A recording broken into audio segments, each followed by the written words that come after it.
فلاورس بۆیەوە بینەرانی خۆشەویستی تەلەڤیزیۆنی کۆمەڵە بە یارمەتی هاوڕێیانی هاوکار ماتوونێتەوە خزمەتتان بۆ پێشکەشکردنی گەشتی هەواڵەکانی سەر لە بەیانی ئەمڕۆی دووشەممە. سەرەتا سەردێڕی چەند هەواڵ. کۆبوونەوەی کرێکارانی بێکارکراوی پێترۆشیمی ئیلام، کۆبوونەوەی خانە نشینکراوانی تامینی اجتماعی لە کرماشان و چەند شاری ئێران، برینداربوونی دوو قوتابی لە شاری ورمێ، گواستنەوەی سەیاد دەروێشی بۆ زیندانی ورمێ، ناڕەزایەتی شۆفێرانی بارهەڵگر لە زاهێدان، کۆبوونەوەی خانە نشینکراوانی فولاد لە چەند شاری ئێران، دەست لە کارکێشانەوەی کرێکارانی پەیمانی نەوت لە بەندەرماشار و هەڵکشانی ئاماری قوربانیانی تەقینەوەی معدەن لە تەبەس.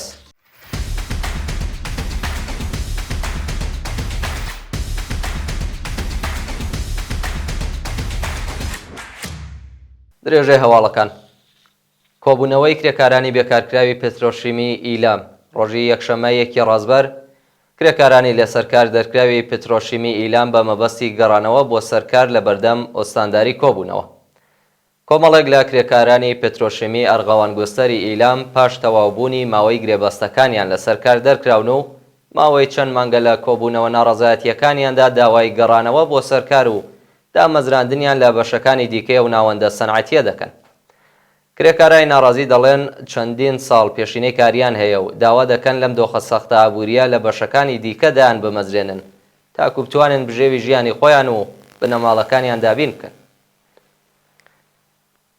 کۆبوونەوەی خانە نشینکراوانی تامینی اجتماعی لە کرماشان و چەند شاری ئێران ڕۆژی یەکشەممە یەکی ڕازبەر خانە نشینکراوانی تامینی اجتماعی لە شارەکانی کرماشان، ئەهواز و شوش کۆبوونەوە و خوازیاری سەرنجدان بە کێشە و گرفتەکانیان بوون. خانە نشینکراوانی تامینی اجتماعی یەکشەممەی هەموو هەفتەیەک دژ بە دۆخی خراپی معیشەتی خۆپێشاندان دەکەن، بەڵام تا بە ئەمڕۆ بەرپرسانی ڕژیم هیچ بایەخێکیان پێ نەداون. خانە نشینکراوانی تامینی اجتماعی خوازیاری زیادکردنی حەقدەست، دابینکردنی بیمەی تەکمیلی و هاوسازی حەقدەستەکانیان بوون. برینداربوونی دوو قوتابی لە شاری ورمێ ڕۆژی یەکشەممە یەکی ڕازبەر و هاوکات لەگەڵ یەکەمین ڕۆژی دەستپێکی وەرزی نوێی خوێندن لە ئێران دوو قوتابی لە شاری ورمێ بە هۆی ڕووخانی سەقفی ژوورێکی وانەوتنەوە بریندار بوون. بە پێی زانیاریەکان سەقفی گەچی قوتابخانەیەک لە شاری ورمێ ڕووخاوە و بەهۆیەوە دوو قوتابی بریندار بوون کە برینی یەکێکیان سووکە و قوتابیەکەی دیکە ڕەوانەی ناوەندە دەرمانیەکان کراوە. جێگای ئاماژەیە کە ساڵی نوێی خوێندن لە حاڵێکدا دەستی پێکردووە کە ئامۆزش و پەروەرشی کۆماری ئیسلامی تووشی قەیرانی داراییە و لە جیاتی دابینکردنی قوتابخانەی ئەمن بۆ قوتابیەکان لە فکری دانانی کلاسی پەروەردەی مەسەبیە و 700,000 قوتابی بەهۆی دەستکورتی بنەماڵەکانیان لە درێژەدان بە خوێندن دوورکەوتونەتەوە. بەشێکی زۆر لە قوتابخانەکان مامۆستایان نییە و وەزارەتی پەروەردە هەزاران مەلای لە جیاتی معەلیمی بازمون دامەزراندووە. گواستنەوەی سەیاد دەروێشی بۆ زیندانی ورمێ. سەیاد دەروێشی برای هەمیشە زیندوو فەرجاد دەروێشی لە گیانبەختکردوانی شۆڕشی ژینا لە شاری ورمێ بۆ تێپەڕکردنی ماوەی 8 مانگ بەندکرانی ڕەوانەی زیندانی ورمێ کراوە. ڕۆژی یەکشەممە یەکی ڕازبەر سەیاد دەروێشی بانکشتی دادسەرای گشتی و ئینقلابی ورمێ کراو بۆ تێپەڕکردنی ماوەی 8 مانگ بەندکرانی دەست بەسەر و ڕەوانەی زیندانی ورمێ کراوە. ناوبراو ڕۆژی 11 خەزەڵوەری 1402 هەتاوی لەلایەن وەزارەتی ئیتلاعاتی ڕژیمەوە دەست بەسەر و بە سەختی ئەشکەنجە و ئازاردرا.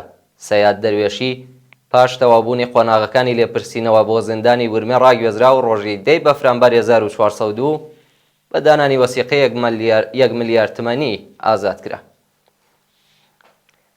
ناڕەزایەتی شۆفێرانی بارهەڵگر لە زاهیدان. شۆفێرانی بارهەڵگر لە شاری زاهیدان ڕۆژی یەکشەممە یەکی ڕازبەر لە بەردەم فەرماندەریە و شارە کۆبوونەوە و خوازیاری پێدانی پشکی سوتەمەنی ئۆتۆمبیلەکانیان بوون.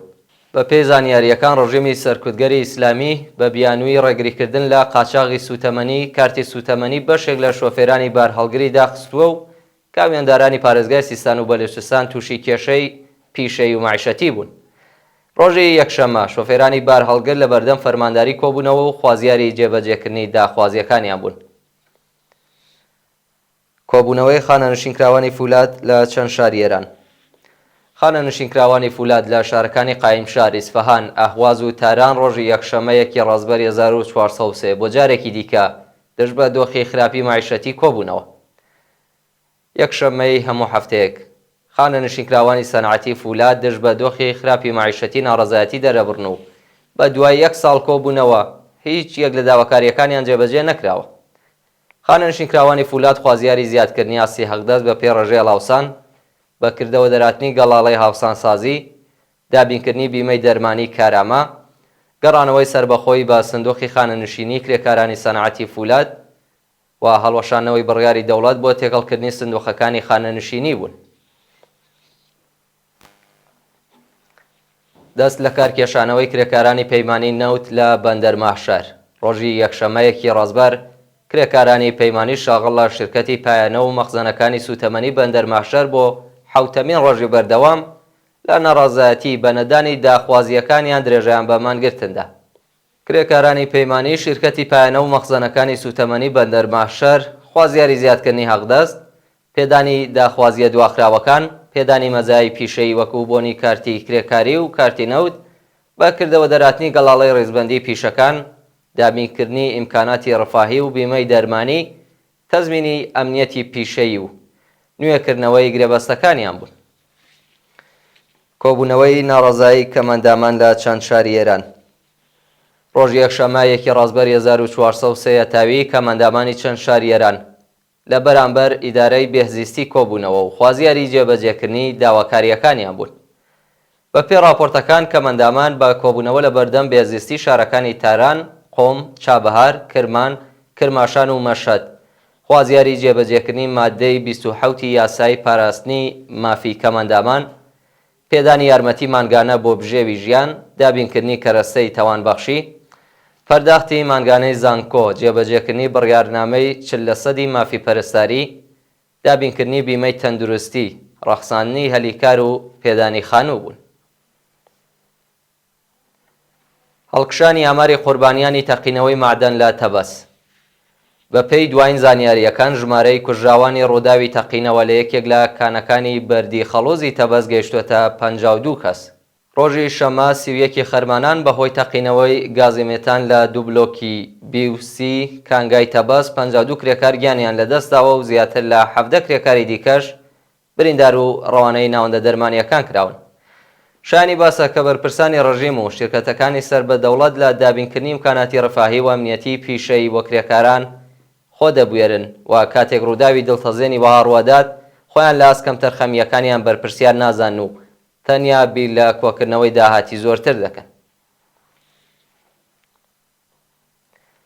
برینداربوونی 7 کەس بەهۆی هاتنی بۆمەلەرزە لە خۆراسانی شۆماڵی. ئێوارەی ڕۆژی یەکشەمەیەکی ڕازبەر بۆمەلەرزەیەک بە گەورەی 5 ڕیشتەر پارێزگای خۆراسانی شمالی لەرزاند و بەهۆیەوە 7 کەس بریندار بوون. بە پێی راپۆرتی ڕێکخراوی فریاگوزاری خێرا و مانگی سووری خۆراسانی شمالی، برینی قوربانیانی ئەو ڕووداوە سروشتیە سووکە و دۆخی تەندروستیان جێگیرە، بەڵام زیانێکی زۆر بە خانووی دانیشتوانی ئەو پارێزگایە بە تایبەت لە ئاواییەکان گەیشتووە. سەپاندنی سزای نوێ بەسەر چالاکێکی سیاسی بەندکراو لە زیندانی ساوە. حەمید ڕەزا غەریبی بەندکراوی سیاسی ڕاگیراو لە زیندانی ساوە لە پەروەندەیەکی تازەدا سزای 40 مانگ زیندانی بەسەردا سەپێنرا. بە پێی راپۆرتی کەمپینی بەرگری لە بەندکراوانی سیاسی و مەدەنی، حەمید ڕەزا غەریبی شارۆمەندی خەڵکی شاری ساوە کە ماوەی 13 مانگ و 17 ڕۆژی بەندکرانی لە زیندانی ئەو شارە تێپەڕ دەکات لە پەروەندەیەکی تازەدا بە 49 مانگ و 18 ڕۆژ زیندان مەحکوم کراوە. و دوایین هەواڵمان سەبارەتە بە هێرشی بەردەوامی ئیسرائیل بۆ سەر غەزە و لوبنان. ڕۆژی یەکشەمەیەکی ڕازبەر ئەرتەشی ئیسرائیل هێرشی کردە سەر چەند ناوچە لە غەزە و باشووری لوبنان و بەهۆیەوە چەندین کەس کوژراون و بریندار بوون. بەوتێ بەرپرسانی دەوڵەتی لوبنان ڕێژەی قوربانیانی هێرشی ئاسمانی ڕۆژی شەممەی ئیسرائیل بۆ سەر باشووری لوبنان بۆ 45 کەس بەرز بۆتەوە و ڕۆژی یەکشەمەش چەندین شارۆچکە لە دەوروبەری چۆمی لیتانی بە چڕی بردومان کراوە.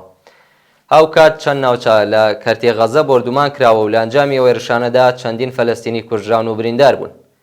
وەزارەتی بێداشتی غەزە ڕۆژی یەکشەمە ڕایگەیاند کە لە ماوەی چەندین مانگ شەڕی حەماس و ئیسرائیلدا 11 قوتابی فەلەستینی گیانیان لەدەستداوە و 500 قوتابخانە و کۆلێج لە ناوچووە و بە هەزاران قوتابی ئاوارە و کەمەندان بوون. بەڵێ بینەرانی خۆشەویست، گەشتی هەواڵەکانی ئەمڕۆتان پێشکەش کرا. هەر شاد و بەختەوەر بن.